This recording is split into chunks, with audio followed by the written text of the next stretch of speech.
పాపానికి పరిహారం నుండి, అతిక్రమముకు పరిహారం నుండి, ప్రాయశ్చిత్తము నుండి వాటిని విడిచేస్తాను, వదిలిపెడతాను, వాటి జోలికి నేను పోను, నీవే నాకు కావాలి అని నువ్వు వస్తే నీ మీద దృష్టి పెడతాను అన్నాడు.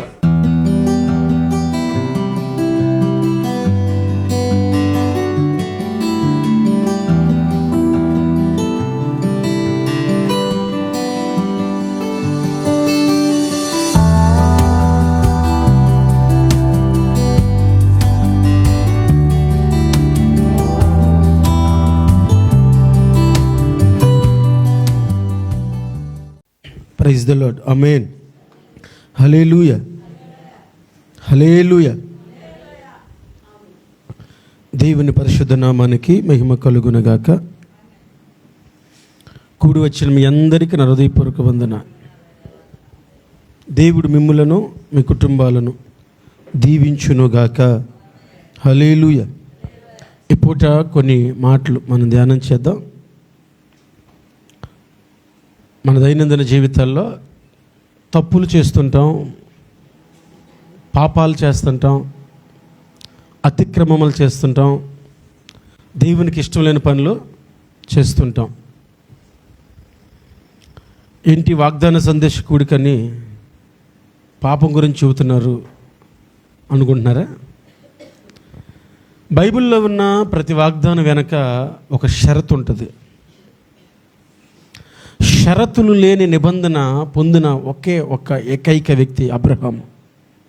ఆ వ్యక్తి తప్ప ఇంకెవడు పొందల. నిజానికి ఇద్దరు ప్రమాణం చేసుకుంటున్నప్పుడు ఇద్దరు స్పృహలో ఉండాలి, స్పర్శలో ఉండాలి, మెలకుతో ఉండాలి. కానీ అబ్రహాముతో దేవుడు ప్రమాణం చేస్తున్నప్పుడు పొద్దుగూకి వేళ అబ్రహాం ఏం చేశాడు? నిద్రపోయాడు. నిద్రపోయి నిజానికి ఇద్దరు మెలుగుతూ చేసుకోవాలి. వాగ్దానం, నిబంధన, ఒక వడంబడిక అనేది. దేవుడు అబ్రహామును లేపల. ఆయనే రాజుచున్న అగ్నిజ్వాల వలె ఖండించబడి ఉన్న ఆ బలి పశువుల్ని దాటుకుంటూ వెళ్ళాడు. దాని అర్థం ఏంటంటే, నిబంధన చేసింది నేను, ఒకవేళ నువ్వు తప్పినా నేను మాత్రం తప్పను. ఈ శ్రేష్టమైన షరతులు లేని నీ దేవుడనే హో మాట నువ్వు శ్రద్ధగా విని ఎడల అని ద్వితీయోపదేశకాండం 28వ అధ్యాయంలో కింద పెద్ద లిస్ట్ ఇస్తాడు. కానీ అబ్రహాంతో ఏం చెప్పాల? షరతులు లేకుండా అబ్రహాం ఒక్కడిగా ప్రమాణం చేశాడు. ఎవరితో చేశాడు?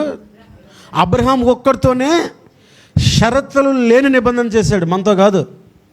కాబట్టి ఈరోజు మనం పొందుకునే వాగ్దానాలకి, నిబంధనలకి, వడంబడికలకి, దేవుడు మనకిచ్చే వాటికి నిబంధనలు, వాటి వెనక షరతులు ఉన్నాయి. కీర్తనల గ్రంథము 32వ కీర్తన 8వ చరణాన్ని చదవండి. 32వ కీర్తన 8వ చరణం. నీకు ఉపదేశము చేసేదను, నీవు నడవవలసిన మార్గము నీకు బోధించేదను, నీ మీద దృష్టి ఉంచి నీకు ఆలోచన చెప్పేదను. చిన్న ప్రార్థన చేసుకుందాం. కృప కలిగిన వాడా, మీకు స్తోత్రమయ్యా. ఈ పూట మీరు మాతో మాట్లాడండి ప్రభువా. మనుష్యుని మాటలు, మనుషుని ఆలోచనలు, మనుషుని ఊహలు కాదు, మీరే మాతో మాట్లాడి మీ ఆత్మ సంబంధమైన ప్రతి విషయాన్ని మేము అర్థం చేసుకోగలిగిన కృపను దయచేయండి తండ్రి. నీకు వందనాలు తెలియచేస్తున్నాం. సమయోచితంగా వివరించగలిగిన మీ జ్ఞానమును మీరు నాకు ఇవ్వండి. కూడి వచ్చిన నీ ప్రజలందరితో మీరు మాట్లాడండి అయ్యా. మీరు మాట్లాడకపోతే నిష్ప్రయోజనం కనుక మీరు నన్ను మరుగుపరిచి మీరు మాట్లాడదలసిన ప్రతి మాటను సూటిగా మాట్లాడమని యేసుక్రీస్తు నామములో అడిగి వేడుకొనుచున్నాము తండ్రి. ఆమేన్. హల్లెలూయా. ఈ కీర్తన ఎలా ప్రారంభిస్తాడంటే, తన పాపములకు, తన అతిక్రమములకు పరిహారం నొందినవాడు, పాపములకు ప్రాయశ్చిత్తం నొందినవాడు ధన్యుడు అని ప్రారంభిస్తాడు. ఈ కీర్తన పాపము గురించి, పశ్చాత్తాపం గురించి, దేవుని వేడుకోవడం గురించి, దేవుని మీద ఆధారపడటం గురించి ప్రస్తావించాడు ఆయన. బహుశా ఒకవేళ ఈ దావీదు గారు ఆ పరిస్థితుల గుండా ఉండి విమోచన కొరకు, విడుదల కొరకు ప్రార్థన చేస్తున్నట్లు మనం చాలా జాగ్రత్తగా గమనించగలం.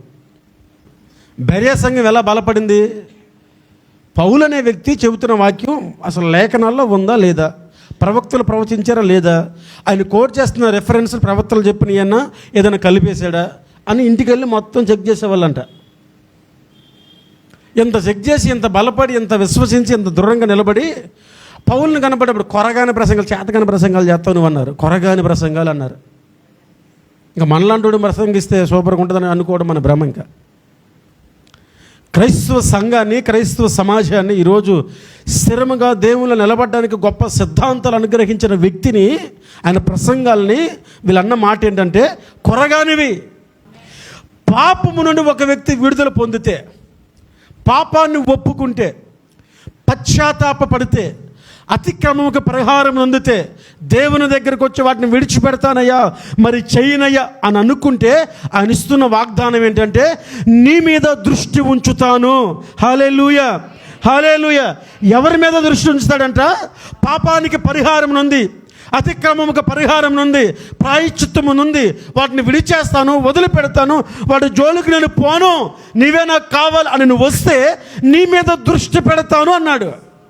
ఈ నెల ప్రారంభంలో దేవుడు చెబుతున్నాడు, విడిచిరా, నీ మీద నేను దృష్టి పెడతాను. సమూయేలు మీద దేవుని దృష్టి పెడితే అతడు ప్రవక్త అయి ఉన్నాడనియు, దాను నుండి బెర్షెబా వరకు అతడు చెబుతున్న ప్రతి మాట స్థిరపరచబడుతుందని జనులు నమ్మారు. ఎవరు చెప్పలా? జనులు నమ్మారు.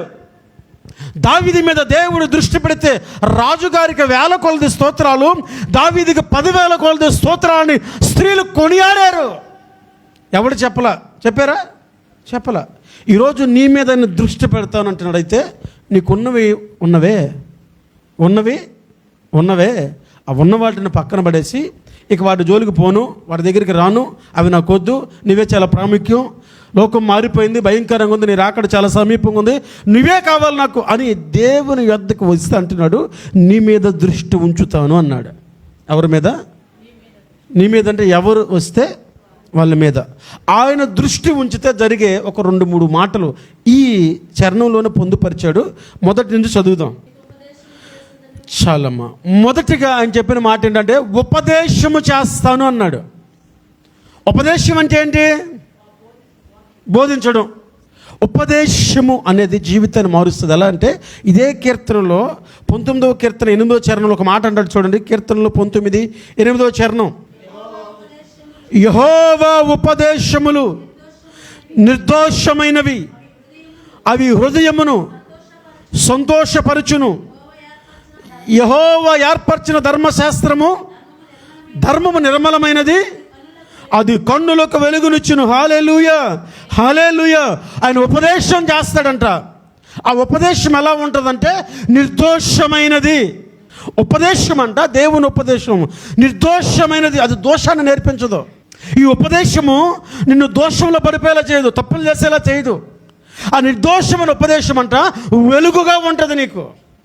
చీకటిలో అదే వెలుగు. యెహోవా వాక్యము పాదములకు దీపంగా మార్చబడుతుంది. ఈయన అంటున్నాడు ఆ లోకము, లోక ఆశలు, పాపము, అతిక్రమములు, అవిధేయతలు, తప్పులు మొత్తం విడిచి నన్ను దగ్గరికి నువ్వు రాగలిగితే, నన్ను వెంబడించగలిగితే, నా మీద ఆధారపడిగితే నీ మీద నేను దృష్టి నిలుపుతాను, నీ మీద నేను శ్రద్ధ నిలుపుతాను. నిలిపితే ఏం చేస్తానంటే ఉపదేశం చేస్తాను. నేను చేసే ఉపదేశంలో అది నిర్దోషమైనది, దోషం ఉండదు, అది వెలుగుగా ఉంటుంది, నిన్ను చీకటిలోకి నెట్టివేయదు. ఈ ఉపదేశం శక్తివంతమైంది. ఈరోజు దేవుని ఉపదేశం వినాలి, అంగీకరించాలి, దాని ప్రకారం బ్రతకాలి అనుకుంటే నీవు ఉన్నవి విడిచి, ఉన్నవంటే ఇల్లు వాకిలు విడిచి రమ్మని కాదు, ఉన్నవంటే ఉద్యోగాలు విడిచి రమ్మని కాదు. ఆ దినాల్లో పౌలు ప్రసంగాలు విని చాలామంది దేవుని రాకడ చాలా సమీపమని ప్రకటించారు మన పితరులు.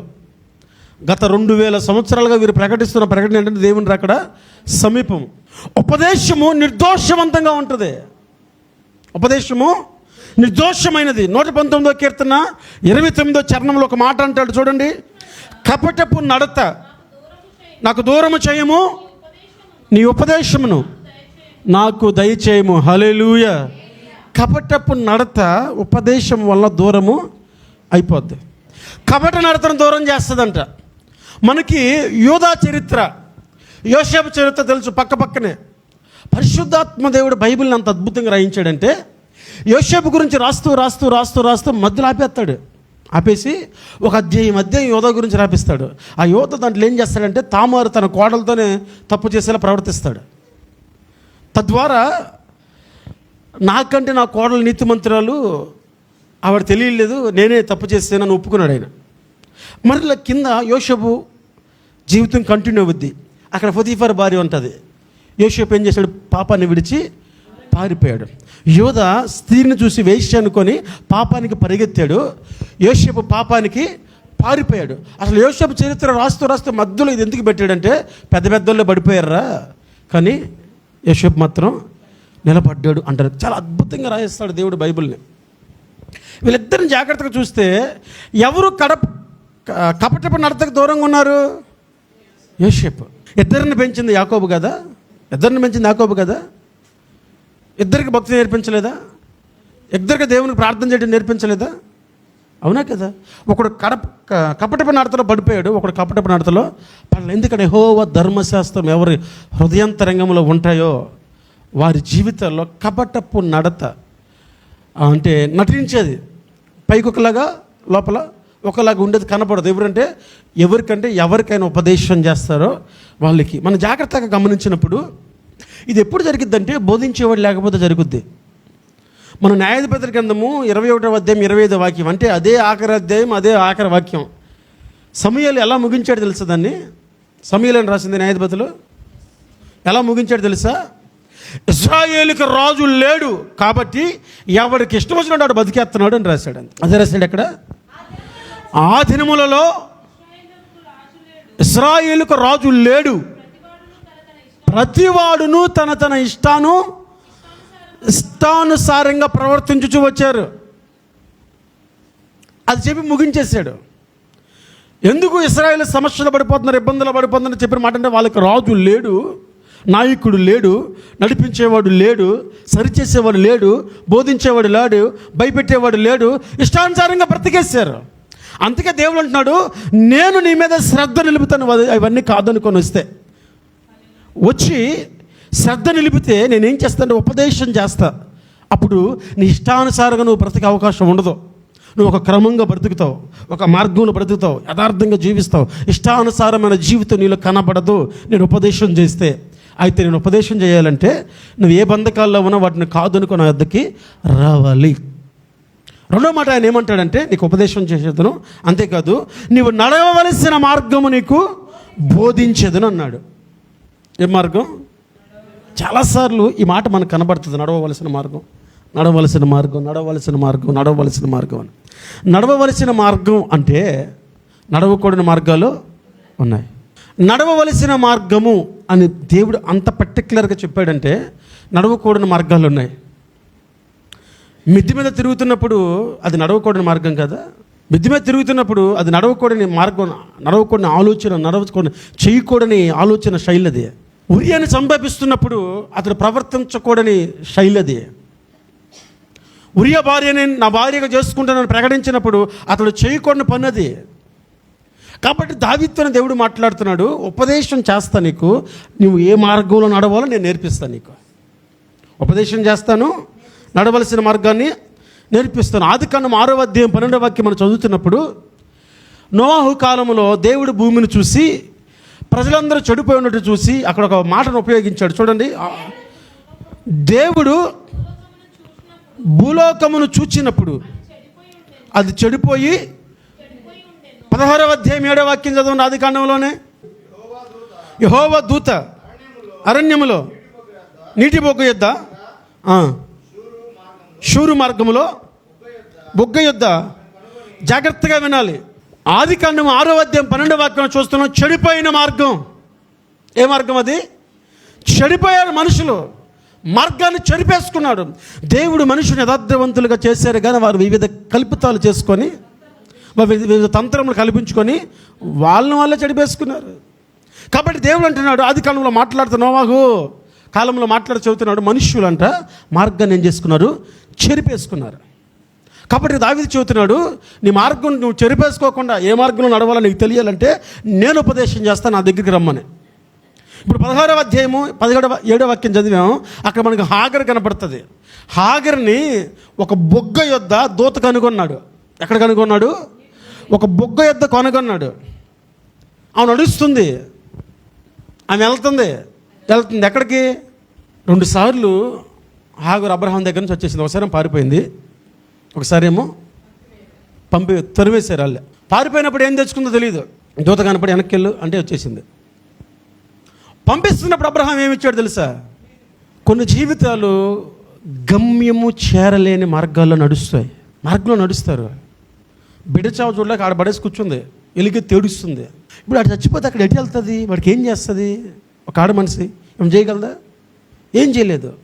వాడే తనను ఉద్ధరిస్తాడు అనుకుంటే వాడే చచ్చిపోయే స్థితిలో ఉన్నాడు.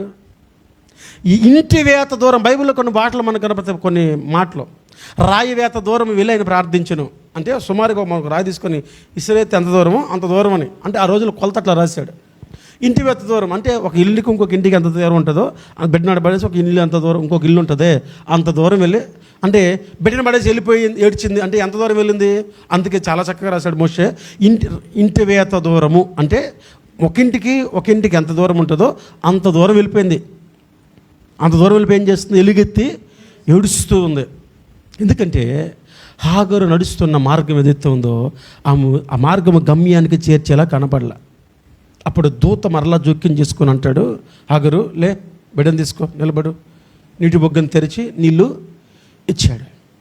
కొన్ని మార్గాలు మనుషులు చెడిపేసుకుంటే కొన్ని మార్గాలు వారిని గమ్యము చేర్చలేని మార్గాలు గుండిపోయాయి. సగం దూరం వెళ్ళాక వెనక్కి రాలేరు, మరలా అబ్రహాం దగ్గరికి వెళ్ళలేదు, అలానే ముందుకు సాగడం అంటే అరణ్యంలో నీళ్ళు కావాలి. ప్రజెంట్ అక్కడున్న పరిస్థితిని తప్పించుకోవాలంటే తన బిడ్డ బ్రతకడానికి నీళ్ళు కావాలి.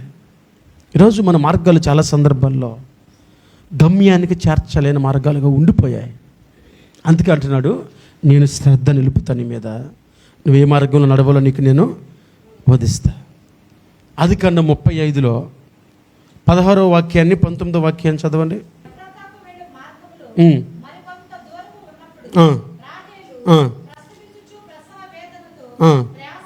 19 అదే అధ్యాయంలో 19 అట్లు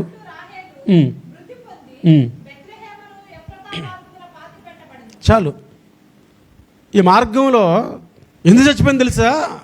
యాకోబు కోపం వచ్చేసింది. నీ వస్తువులు ఎవడు దొంగతనం ఆడు చచ్చిపోతాడు పో అన్నాడు. దేవుడు ఆ మాట వింటూ ఉన్నాడు. ఒరే బాబు, 14 ఏళ్ళు అష్ట కష్టాలు పడ్డావే అని చచ్చిపోద్ది ఇప్పుడు, అంతే కదా. 7 ఏళ్ళు కొలువు చేశాడు మామూలుగా, ఇచ్చేస్తాడు అనుకుంటే ఇవ్వాల, మళ్ళీ ఇన్ని 7 ఏళ్ళు. ఈ 14 ఏళ్ళు ఎవరి కోసం? రాహేల్ని పొందుకోవడం కోసమే కొలువు చేశాడు, అవునా కదా. ఇప్పుడు ఒక్క మాటతో చచ్చిపోయింది. ఈ మార్గం తను చేసిన కీడును అనుభవింప చేసిన మార్గం, తన దోషాన్ని తన నెత్తి మీద వేసిన మార్గం, తన అతిక్రమమును బట్టి తనను బలుగొన్న మార్గం. ఇలాంటి మార్గాలు చాలా ఉన్నాయి. దావీదు, నువ్వు నా దగ్గరికి వచ్చావంటే నేను శ్రద్ధ నిలిపి నీకు ఉపదేశాన్ని చేసి అసలు ఎలా నడవాలో నేర్పిస్తాను. నీకు కలిగిన వదిలేసి పాపానికి ప్రాయశ్చిత్తం పొంది ఆ అతిక్రమములు విడిచేసి నా యొద్దకు రా, శ్రద్ధ నిలుపుతాను అంటున్నాడు. ఈ రాత్రి పరిశుద్ధాత్మ దేవుడు మనతో మాట్లాడుతున్నాడు. అవి విడిచి దావీదు వలె నువ్వు వస్తే నేను కూడా నీ మీద శ్రద్ధ నిలుపుతాను, ఉపదేశం చేస్తాను. అది తర్వాత నీకు నేను మార్గాన్ని, అంటే నువ్వు నడవవలసిన మార్గం ఎలా ఉంటుందంటే, ఆదికాండంలోనే ఒక మాట చదవండి, 24వ అధ్యాయము 48వ వాక్యం చదవండి. ఆదికాండం 24:48. నా తల వంచి యెహోవాకు మొక్కి అబ్రహామును నా యజమానిని దేవుడైన యెహోవాను స్తోత్రము చేచితిని. ఎలయనగా సహోదరి కుమార్తెను. హల్లెలూయా, హల్లెలూయా. ఎలియాజరు అంటున్నాడు, సరి అయిన మార్గములో ఆయన నడిపాడు. మనం ఏమంటాం తెలుసా? ఆ సంబంధం సెట్ చేసింది నేనే. ఏంటంటే అది పెట్టించింది అనుకో, ఏమంటారు తెలుసా? నేను చెప్పాను, వాళ్ళు విచారించుకోవాలి. చెప్పాను, విచారించుకోవాలి. మంచోళ్ళ కాదు, విచారించుకోవాలి. మనం చెప్పగలవాళ్ళం కానీ కాపురం చేపిస్తామా అంటారు. అసలు క్షేమంగా ఉంటే ఆడికి అంత మేలు చేసింది తెలుసా నేను. ఆ పిల్ల వచ్చిన దగ్గర నుంచి ఆ ఇంట్లోకి వచ్చి ఎంత కలిసి వచ్చింది వాళ్ళకి నేనే అంటాడు. లాభాన్ని కానీ శకుని వేస్తే చూసి తెలుసుకున్నట్టు యాకోబు వల్ల దీవెనలని నేనే అంటాడు. ఎలియాజరు అంటున్నాడు, దేవుడే సరైన మార్గంలో నన్ను నడిపాడు. ఇప్పుడు దేవుడు దావీదుతో అంటున్నాడు, నీకు సరైన మార్గం నేనే బోధిస్తా, నేనే నడిపిస్తా, కాబట్టి అన్ని విడిచి నా దగ్గర రా, నా శ్రద్ధ నీ మీద నిలుపుతాను అన్నాడు. నీకు బోధిస్తాను, మార్గం నీకు నడిపిస్తా, నువ్వు ఏ మార్గం నడవాలో నేను చూపిస్తాను. 48వ అధ్యాయం 21వ వాక్యం ఆదికాండంలో అక్కడ యోసేపు గురించి ఒక మాట ఉంటుంది. 21 ఆదికాండం 48:21. మరియు ఇశ్రాయేలు, ఇదిగో నేను చనిపోచున్నాను, అయినను దేవుడు మీకు తోడై ఉండి మీ పితరుల దేశమునకు. ఆదికాండంలో కుమారులారా రండి నేను మిమ్మల్ని దీవిస్తానని పిలుస్తాడు. అక్కడ మనం ఎవరైతే మంచోడు అనుకుంటామో వాళ్ళందరినీ తిడతాడు, వాళ్ళందరినీ తిడతాడు. మీరు చదవని అవసరం లేదు. యోసేపు తన 2 కుమారులను తీసుకొచ్చాడు. నాన్న ఇదిగో దేవుడు నాకు ఇచ్చిన పిల్లలు అని తీసుకొస్తే ఒకడి మీద ఆ చెయ్యి, ఒకడి మీద ఈ చెయ్యి పెట్టాడు. ఆయన చిన్నోడి మీద కుడి చెయ్యి, పెద్దోడి మీద ఏడని చెయ్యి పెట్టాడు. నానా ఇగో మార్చ్ అన్నాడు. ఏమన్నాడు? నా తండ్రి ఆడు పెద్దోడు, ఇటు చిన్నోడు, ఆ నీటి నాటి మార్చు, పెద్దోడి మీద కుడి చెయ్యి అన్నాడు. నా కుమారుడు అది నాకు తెలియను, నా కుమారుడు అది నాకు తెలియను, నాకు తెలుసు, నాకు తెలుసు. ఈ మాట పట్టుకొని చాలామంది పెద్దోళ్ళ కంటే చిన్నోళ్ళే ఎక్కువ దీవించబడతారు అని చెప్పేస్తున్నారు. అది గుర్తుపెట్టుకోండి. యేసుప్రభు ఇంట్లో పెద్ద కొడుకు, మన ప్రధాన యాజకుడు ఇంట్లో ఆయన మించిన శ్రేష్టమైన వాళ్ళు ఉన్నారా? మరి చిన్న కొడుకులు కోపం అవుతుందేమో. నా కత్తి చేత సంపాదించి నీకు వాళ్ళకంటే ఎక్కువ ఇచ్చాను అన్నాడు. మీరు వచ్చిన మార్గంలో ఆహారం లేదు. యోసేపు ఎన్నో కష్టాలు పడితే కానీ వాళ్ళకి ఆహారం పెట్టే స్థాయికి రాల. మన పితరులు అరణ్యాల్లో పోషించబడ్డారు, అరణ్య మార్గంలో మన్నా. నాకు అద్భుతమైన ఆశ ఏంటంటే, ఆశ్చర్యంగా అనిపించే మాట ఏంటంటే, అందరూ మన్నాను మర్చిపోయారు. మన్నాను అందరూ మర్చిపోయారు.